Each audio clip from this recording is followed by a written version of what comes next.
ప్రభు అయిన యేసుక్రీస్తు నామంలో మీ అందరికీ హృదయపూర్వక వందనాలు. అందరికీ వందనాలు, శుభాలు, దైవాశీస్సులు. లైవ్ ద్వారా, జూమ్ ద్వారా అందుబాటులోకి వచ్చిన బిడ్డలందరికీ కూడా హృదయపూర్వక వందనాలు తెలియజేస్తా ఉన్నాను. అందరికీ వందనాలు. ఇప్పుడు దేవుని వాక్య ధ్యానంలోకి వెళదాం.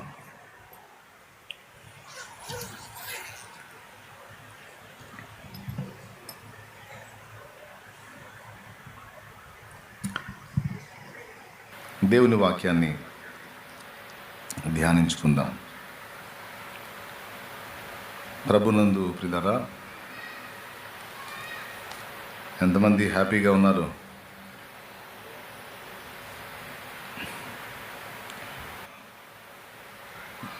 కన్న తండ్రికి, పరలోక తండ్రికి మన విషయంలో కొన్ని ఆశలు ఉంటాయి. మన పరలోకపు తండ్రికి మన విషయంలో కొన్ని ఆశలు ఉంటాయి కాదు, ఉన్నాయి. ఆ ఆశలు మన విషయంలో,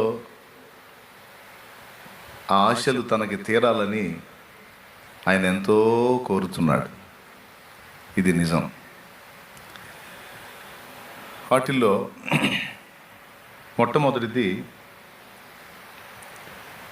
మనం మహిమపరచబడాలనేది ఆయన ఆశ. మనం ఘనపరచబడాలి అనేది ఆయన ఆశ. ఇది నిజం. సహజంగా మనకు తెలిసిన విషయం ఏంటంటే, దేవుణ్ణి మనం ఘనపరచాలి, దేవుణ్ణి మనం మహిమపరచాలి అని మనం నేర్చుకున్నది. దేవుణ్ణి మన జీవితం ద్వారా, పాటల ద్వారా, సువార్త ద్వారా, మన జీవితం ద్వారా అంటే ఇతరులకు దేవుని ప్రేమ చూపుట ద్వారా, సహించుట ద్వారా, త్యాగం చేయట ద్వారా, ఓర్పు సహనములను చూపుట ద్వారా, తగ్గింపు ద్వారా, ప్రేమ ద్వారా ఆయన్ని మహింపరచాలి, ఆయన్ని ఘనపరచాలి అనేది లేఖనం నుండి మనం నేర్చుకున్న సత్యం. అయితే పరిశుద్ధ గ్రంథపు లోపలి పొరల్లో బాగున్నది.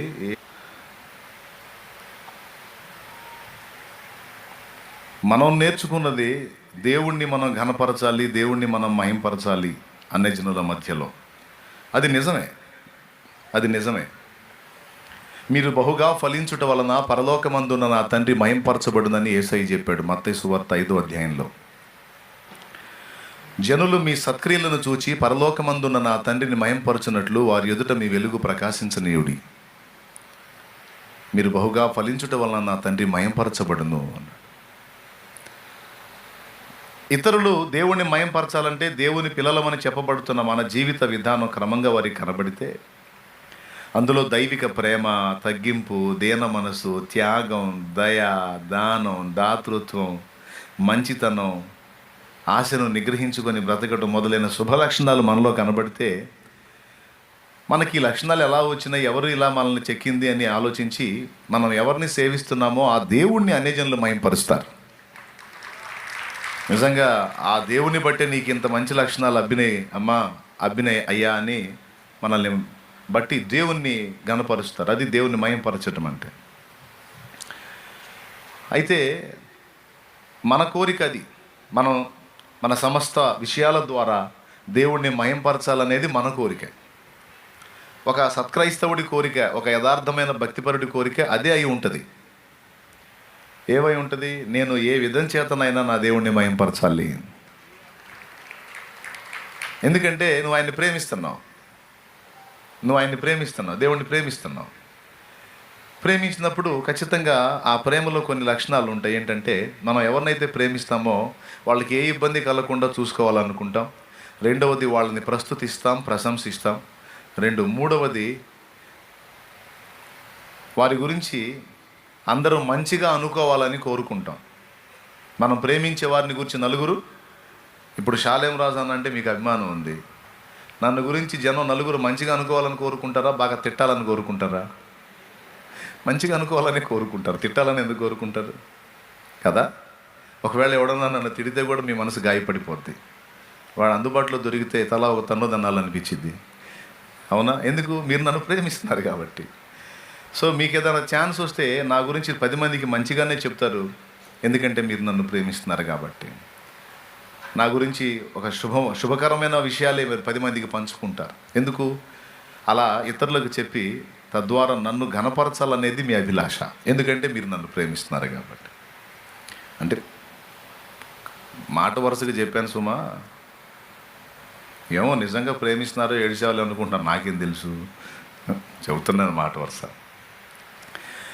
అయితే ఇట్లాగా మనం దేవుణ్ణి ప్రేమిస్తున్నాం కనుక మనం ఏం చేసి కూడా ఆయన్ని మయంపరచాలని మన హృదయం కోరుకుంటూ ఉంటుంది ఎప్పుడు. ఒక వ్యక్తికి మనం దానం చేసినప్పుడు లేదా ఒక వ్యక్తికి ప్రేమ చూపినప్పుడు ఆ ప్రేమ పొందిన వ్యక్తి దేవుణ్ణి మయంపరచాలనుకుంటాం. ఒకవేళ ఆ వ్యక్తి మనల్ని గనపరిస్తే వెంటనే మనం ఆయనకు ఆపాదిస్తాం.